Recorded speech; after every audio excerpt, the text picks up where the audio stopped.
realidad es el capítulo más cortito de este libro. Pero también es el capítulo un poco así porque todos los capítulos que vimos hasta ahora son capítulos muy, la mayor parte muy sofridos, ¿no? Hay mucho sufrimiento, hay historias muy tristes. Quizá la primera historia de la loba no es triste, pero hay algunas historias que son fortísimas, ¿no? Este capítulo é um capítulo que vai falar de uma coisa muito surpreendente, não? Que é uma capacidade de goce da vida, não? Então, o nome do capítulo habla de la recuperação da sexualidade sagrada, pero em realidade ela não habla quase nunca de relações sexuais, né? Pero habla de uma relação de placer com a vida e de uma relação de não levar as coisas tão a sério. Então, de la capacidade, tem muito a ver com o que estávamos falando. Então, um pouco uma capacidade de como que de jugar, não? Com a vida, com as coisas. Eu vou pedir para vocês revisarem os microfones, porque há um aberto. Eu creio que quizás é de Yesenia que... Exato, graças. Então, vamos ver justo isto, não?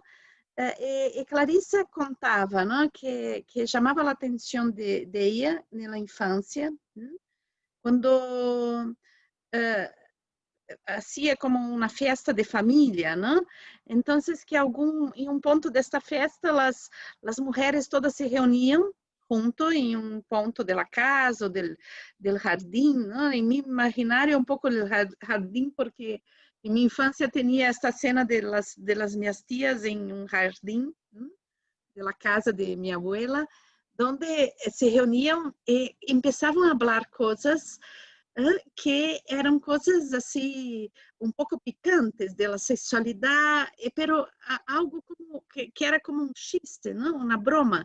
Então se falava e se reía, e se falava e se reía, e esta coisa que estava ligada à sexualidade, porque incluso as coisas que se falava era a respeito da sexualidade, pero se falava como uma coisa de um divertimento, de não levar muito a sério, de broma mesmo, não? Então, é contar as histórias um pouco que chistosas, que têm conteúdo picante e sexual, e poder reírse muito de estas histórias, não? Então, é interessante porque se chama assim, não?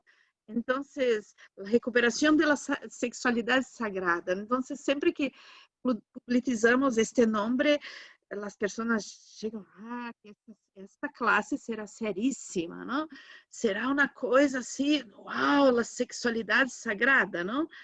E, em realidade, ela vai falar de alguma coisa que tem a ver com desfrutar a vida, reír-se e jogar, e não se preocupar com as coisas. E isto ela chama de sexualidade sagrada.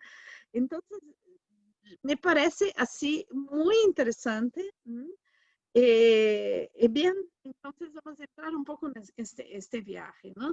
Ela conta dois contos, não? Em realidade, três. Eu não vou trazer, porque repete um pouco a temática, mas vou trazer dois contos. Que ella hice este cuento un poco para el final, pero yo trae en el inicio, que es a respeito dessas mulheres de Ruanda, não? E me acordou um pouco que Yesenia falava de la falda, não? Então, estas mulheres que moravam aí em uma tribo em Ruanda, nos anos 50, mais ou menos. Né?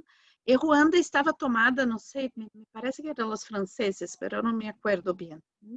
estava aí era uma colônia dos franceses, né? Estava em um regime imperialista aí, né? Então, o exército, que era europeu, eu creio que era francês, tinha tomado esta região onde havia essa tribo. Era uma característica desta tribo que as pessoas andavam nuas, porque era calor, o homem e a mulher ditos primitivos, ¿no? Que são de los povos ancestrales, caçadores-coletores, em geral, não têm pudor com seus corpos, não? Porque consideram os corpos divinos e bellos, então não há por que escondê-los, não? Se há calor, não há frio. Então, andavam nus. E o comandante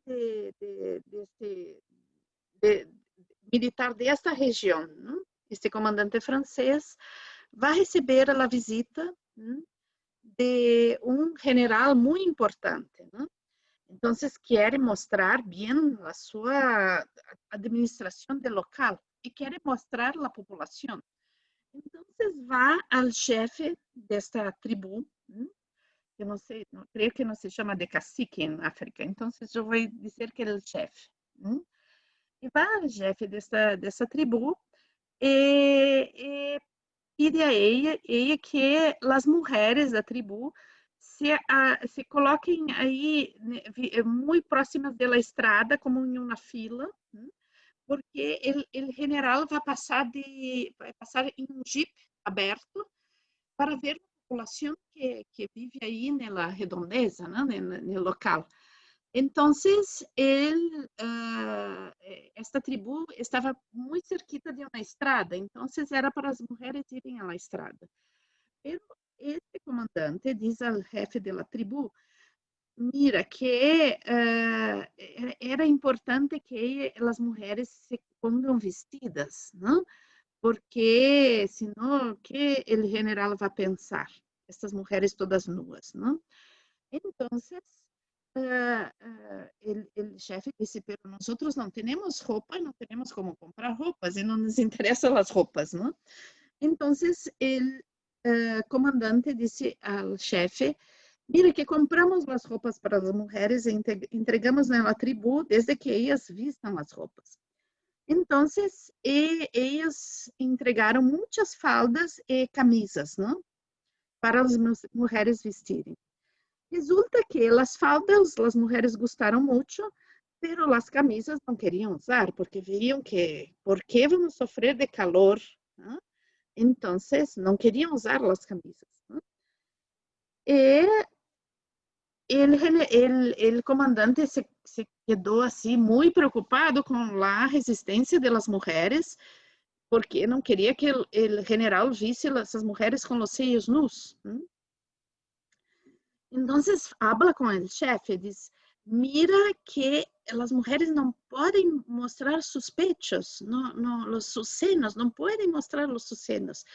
E o chefe disse, não te preocupes, que no dia as mulheres não mostrarão seus senos. Então, no dia está esta fila de mulheres na estrada para passar o grande general. Estão todas com os seios nudos.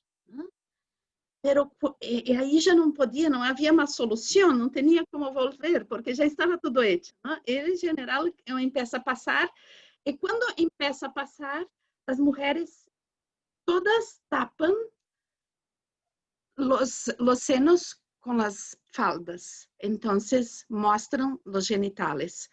Essa é a história, não? Então, aqui temos um pouco as histórias, não? Essas histórias que são um pouco chistes, não? Como uma celebração da vida, o erotismo como celebração da vida. Não? Então, poder jogar com o erotismo, não? Muitas vezes nós pensamos o erotismo como uma coisa muito séria, não?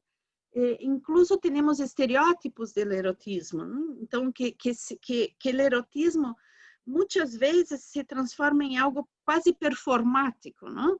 Então, temos padrões do que seja ser sedutor, do que seja ser sensual, do que seja ser erótico, não? E me gusta muito pensar que Eros, não? É Deus que é niño ao mesmo tempo, não?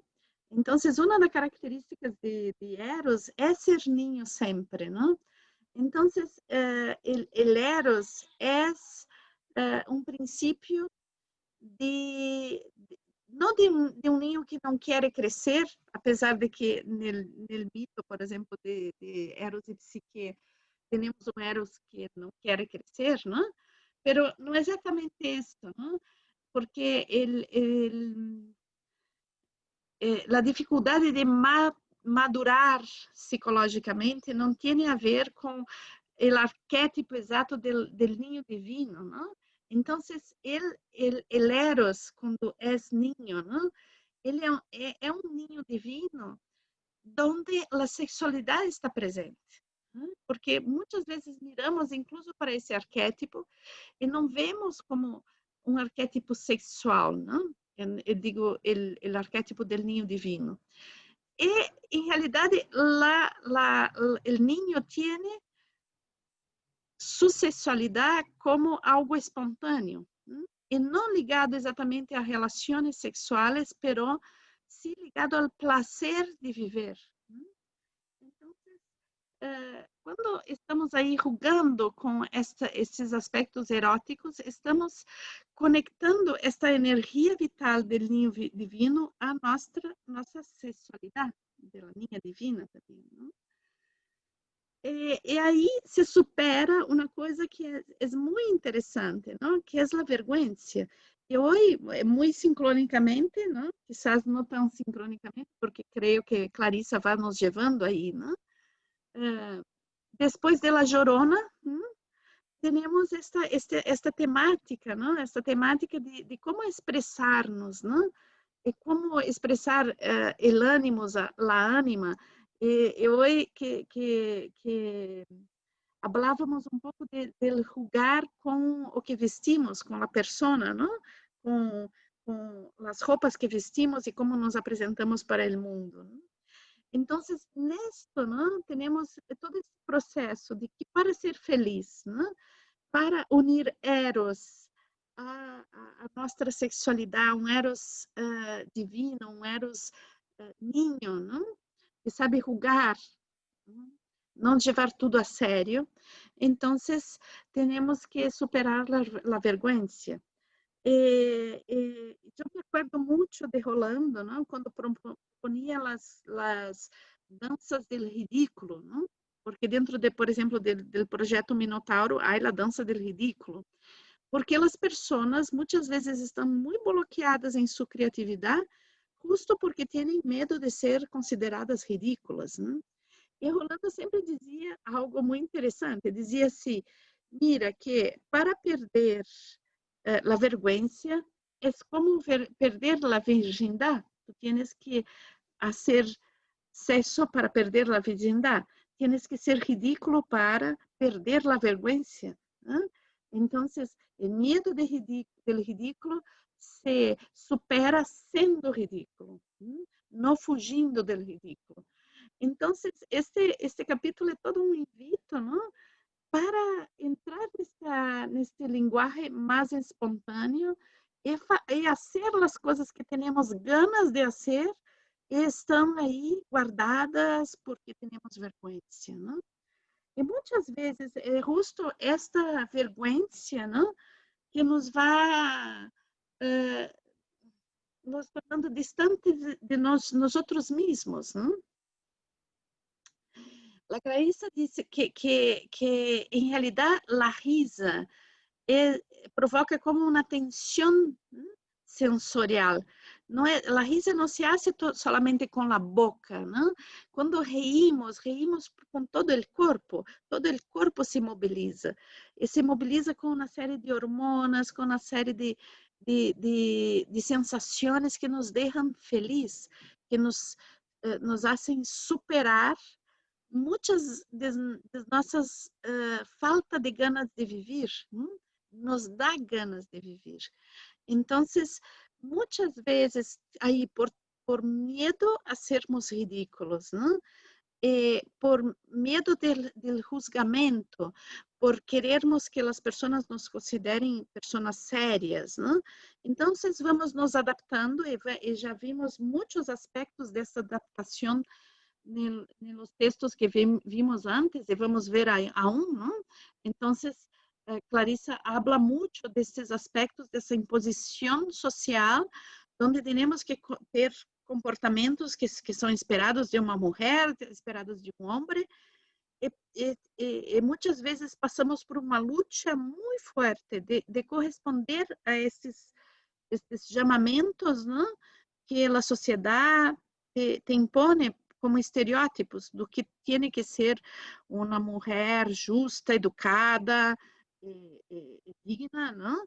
Um homem digno, educado. Então, muitas vezes estamos aí muito formatados, não? Isto se torna muitas vezes uma prisão. Isto não significa perder a relação de feedback com o meio, mas muitas vezes na relação de feedback com o meio, o indivíduo, a persona e a identidade perdem, porque a relação de feedback não é se submeter, e se submeter, e se submeter, e se submeter. A relação de feedback é uma relação de fluidez, é uma dança. Então, eu posso ser diferente, porque a minha contribuição para o mundo está em minha diversidade. Bem, pero é como me colocar neste mundo. Esta é a ciência, não? Como eu posso colocar a minha singularidade neste mundo? Não? E como diz o cuento del patito feo, não? Se o mundo é super rígido e rejeita todo o tempo, quem sou eu? Então, eu tenho que procurar minha turma, procurar outras pessoas, outra comunidade, outra cultura que me abarque. Pero muitas vezes a cultura que vivimos, não? Necessita um mensagem inovador. O coragem de ter esse mensagem inovador. E o que é um mensagem inovador? Uma ideia que eu tenho, que elaboro? Não. Vivimos em uma cultura tão rígida que o mensagem inovador é a pessoa ser si mesmo. Então, o que muitas vezes, quando somos nós mesmos, contribuímos muito para o ambiente onde vivimos, porque damos permissão a outras pessoas. Pero muitas vezes o ambiente é muito castrador. Então, aí temos que não nos submeter, temos que irmos, buscar o lugar onde podemos respirar, porque o ambiente, quando é muito castrador, nos impide de respirar. O alento da alma não é respirar solamente por el nariz, pero é el respirar como um ato de liberdade, de nutrição. Então, acá estamos falando de uma sexualidade que não está resumida no ato sexual, pero de uma sexualidade que abarca todos os momentos de minha vida. Essa é a relação de prazer com a vida, é o poder desfrutar da vida. E é claro que quando temos as relações sexuais, isto está completamente ligado a isto, não? Porque imaginem, como eu posso desfrutar de minha sexualidade, desfrutar de ter encontros sexuais com as pessoas, se eu não desfruto de nada de minha vida? De minha vida é uma depressão, é uma coisa que não me gusta viver, e depois vou ter uma sexualidade super performática, e assim vou, como se diz em português, vou virar del avesso, não? De tanto prazer, e depois sim, me conformo novamente com minha vida empobrecida. Isto não existe, não? Então, a sexualidade vai ser rica quando a vida é rica. A sexualidade vai ter prazer quando a vida tem prazer. Não está dissociado isto, não? Entonces é esto, ¿no? La sexualidade está ligada intimamente al placer de viver. Entonces, es el entendimiento que el acto sexual, el placer del acto sexual está ligado al placer de vivir todas las cosas de la vida. Y, y también, más que eso, ¿no? Toda la vida es sexual. La sexualidad no está así en una casita que yo abro una vez por semana, una vez por día, una vez por hora. No. Yo, la minha sexualidade é alguma coisa que vivo todo o tempo. Ok? Em cada momento de minha vida. Então, Clarissa traz o prazer como uma celebração da vida. No momento do encontro humano, o encontro com a alegria de viver. Então, como uma manifestação muito profunda da sexualidade, é a alegria de viver, el celebrar a vida. E outra faceta disto é a irreverência, né? Então, poder não estar todo o tempo tentando me adaptar e ser o que os outros esperam.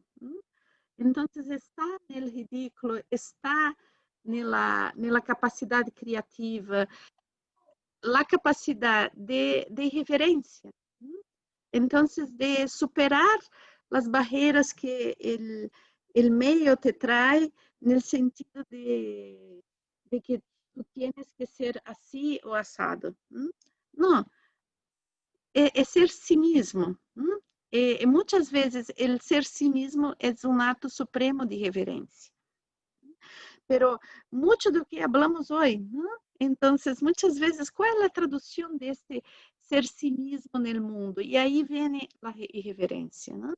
Porque muitas vezes eu posso estar em contato com mim mesmo, pero tenho a dificuldade de expressar isso no mundo, porque se vou expressar isso no mundo, vem com irreverência. Então, o coragem, não? O coragem de ser inovador, o coragem de ser irreverente. E então, também, quando temos o chiste, o jogar com as palavras, não? É como este chiste que muitas vezes é picante, não? Pero ele toca em uma parte de niñez, não? E de inocência, porque o chiste acá não está a serviço de maltratar ninguém, não? Não é o bullying, não? É simplesmente resgatar o divertido que está em pequenas coisas da vida. Então, acá temos uma versão, né, que é onde ia essa, uma versão da história de Deméter e Perséfone. Eu não vou contar toda a história de Deméter e Perséfone, porque vamos parar em um momento que tem a ver com este capítulo. Não? Então, o que passa nesta história? É um mito grego. Não? Então, que Deméter é a deusa da agricultura, é a deusa da fertilidade. É uma grande madre, é o arquétipo da grande madre. Então, que dá fertilidade à terra. Então, a terra depende das ganas de Deméter de dar-lhe vida. Bem, e Deméter tinha uma filha, uma jovem muito linda, que ela tuvo com seu irmão Zeus. Vocês sabem que os deuses gregos tinham muitos filhos com suas irmãs e irmãos, não? Então, Perséfone é hija de Zeus com Deméter. E nasceu aí uma niña belíssima, alegre, espontânea, feliz. Pero naquela época ela não se chamava Perséfone, se chamava Coré. Então, Coré andava, eles viviam nas encostas do Monte Etna, na Sicília. Então, estavam aí Coré lhe gostava jogar nessas encostas que estavam llenas de flores. E um dia, ela vai vê uma flor que lhe chama muitíssimo esta flor, pero não sabia que estava em risco. Então, conto para vocês que risco é este, não? Porque ela tinha um tio que era irmão de seus padres, não? Que era o rei, el dios del inferno, del Hades, ¿no? Que é o inferno grego, que não é como um inferno judaico-cristão, né? Não é um lugar de punição, mas é um lugar onde vivem os mortos, ¿no? Então, é um lugar onde não tem a luz do sol, ¿no? É abaixo da terra, e é um reino, assim como el Olimpo, el reino de Zeus, el mar, el reino de Poseidon, e el Ínferi, el reino de Hades, ¿no? Então, esse tio Hades, que estava aí, Hades era um deus assim um pouco esquecido, um pouco olvidado, porque estava aí, não se via nunca, ¿no? Então, Hades estava um pouco assim, se sentido muito solo e muito preterido por seus irmãos e olvidado mesmo, porque estava abaixo da terra, não? E com os mortos, e as pessoas não queriam estar aí, e a parte que uno, quando entrava aí, não podia sair mais, então recebia poucas visitas, não? Então, o que sucede? Hades pede a Zeus que quer casar com Coré, pero o que passa é que Zeus disse, jamais Deméter vai aceitar isto, né? Então, depois de muita negociação, decidem que, então, Hades vai raptar a Core e levá-los ao ínfere, assim ninguém saberá onde está esta ninha, não? Então, assim sucede. Então, está aí Coré jogando no campo, e se abre a terra, e uma mão la puxa para dentro da terra e se cerra a terra novamente. Quando sucede isto, ela grita, e se ouve o grito. Então, Deméter, sentindo falta de la hija, e não sabendo onde estava, começa a procurá-la. E a um certo ponto vê que não tem mais a hija, que desapareceu. Então, aí um segundo grito muito forte que é exato do dolor desta madre que não sabe onde está sua hija, que desapareceu, que deve ser exatamente a coisa mais terrível deste mundo, passar por isso, ter uma pessoa que tu amas e que desaparece. Então, especialmente um filho, não? Que não tem notícias, não sabe o que passou. Então, Deméter começa a perguntar onde está a hija, e não la vê, e não la vê, e não la vê, e não sabe o que se passou, pero começa a estar muito triste com isto, não? Impotente. Imagina uma deusa que se sente impotente, é muito forte isto, não? Então, começa a caminhar por la terra cercando a hija. A um certo ponto, se dá conta que ela está sequestrada. E aí, então, lhe vem umas ganas de matar a todos, não? Porque queria a sua hija de volta. E então, tem ira e tem uma tristeza imensa, uma depressão. Então, o que passa é que, caminhando, entra em um pequeno pueblo para tomar um pouco de água, e se senta aí junto ao poço, onde há água, não? E nesse momento, já a terra já não dava mais nada, não nascia nada, e incluso os ninhos teriam parado de nascer. Não tinha mais vida, a terra, os frutos não brotaram, as flores não deram, as semillas não cresceram, estavam incluso as pessoas correndo o risco de ter muita hambre, não? E as niñas, as mulheres também não se quedaram encinta, não? Então, a terra estava morrendo porque Deméter estava morrendo de dolor. Não podia morrer porque era imortal, mas queria morrer, porque não sabia mais o que fazer para encontrar a hija. Estava muito, muito preocupada e sabia que tinha uma trama de poder atrás disto. Era uma sensação terrível. Então, está aí sentada, tomando água e muito triste, chorando, furiosa.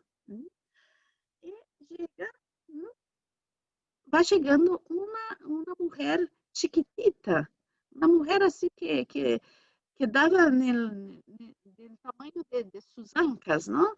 Muito barrita e muito estranha, não? Porque eram como umas pernas e um bumbum, e assim, donde tinha a barriga, ¿no? Tenía los ojos, una boca próxima a la vulva y no tenía parte superior del cuerpo, ¿no? Era como un rosto ahí en el ventre. Y esta cantaba y decía chistes, y se movía moviendo la pelvis. Era muy así divertida y sensual, pero una sensualidade um pouco chistosa. E quando ela vê, Deméter esboça uma sorrisa.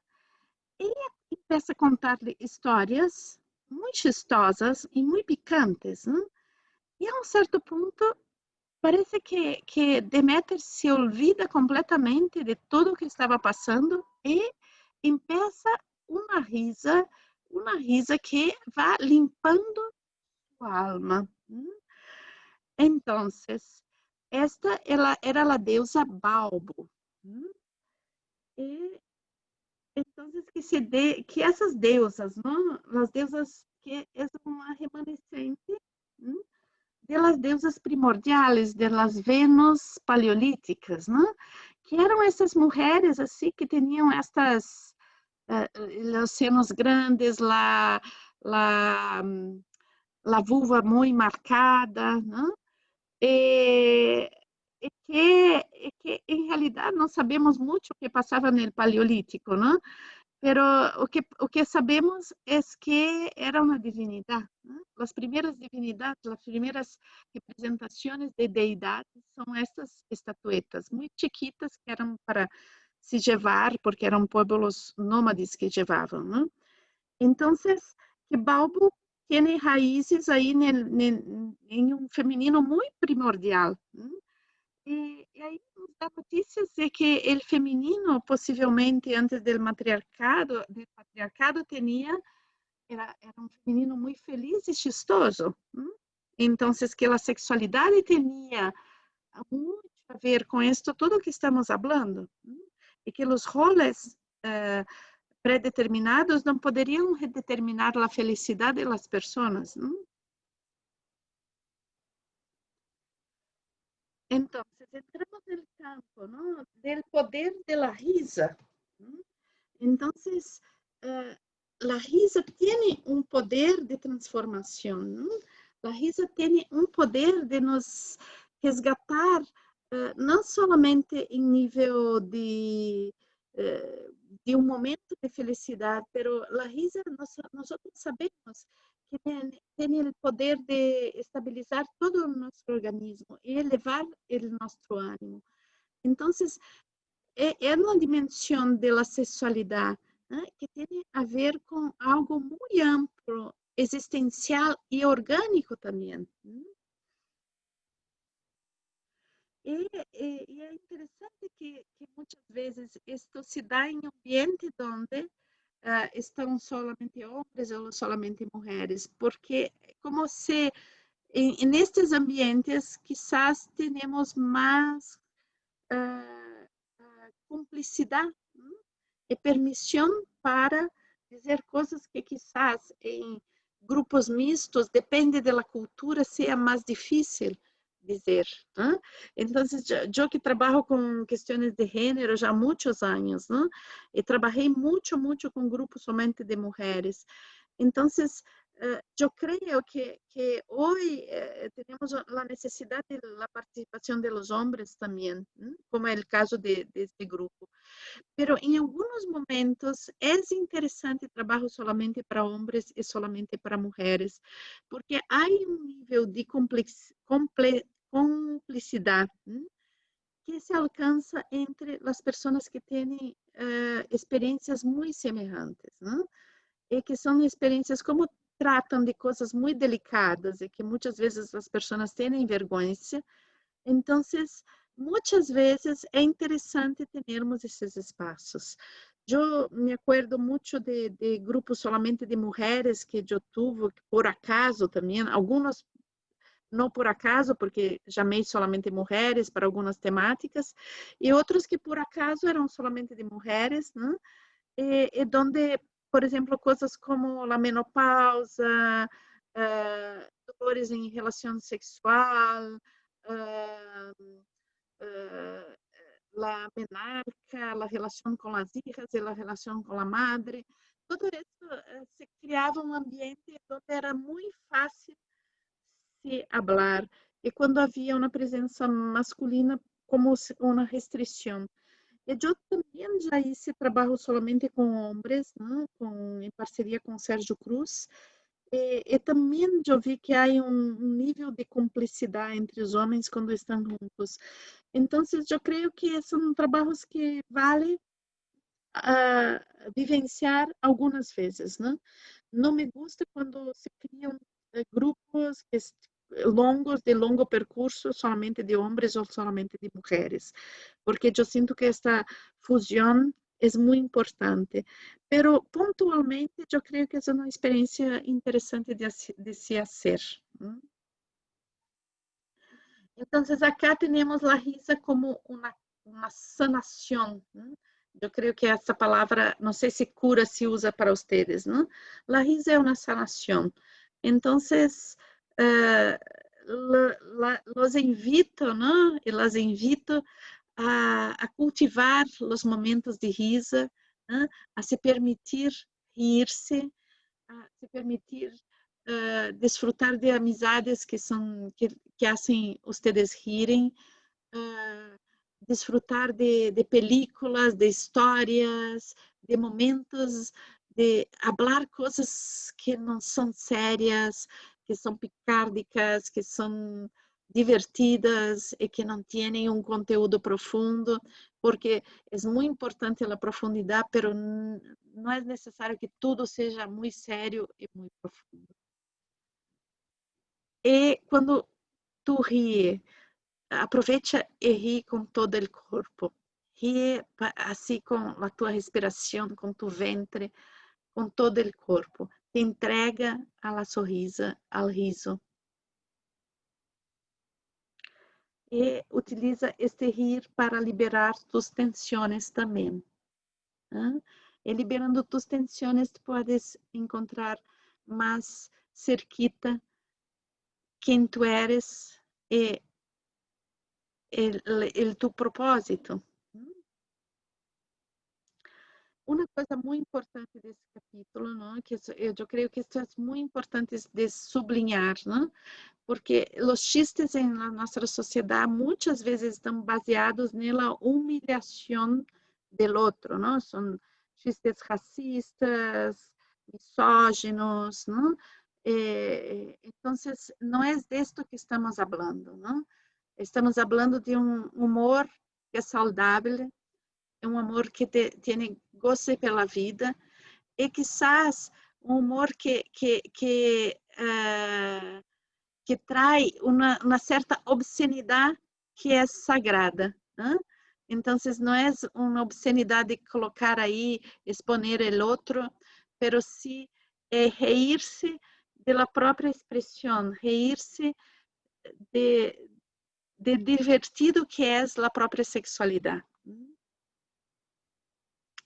E reír-se da própria imperfeição. Então, a risada está muito, muito ligada à imperfeição.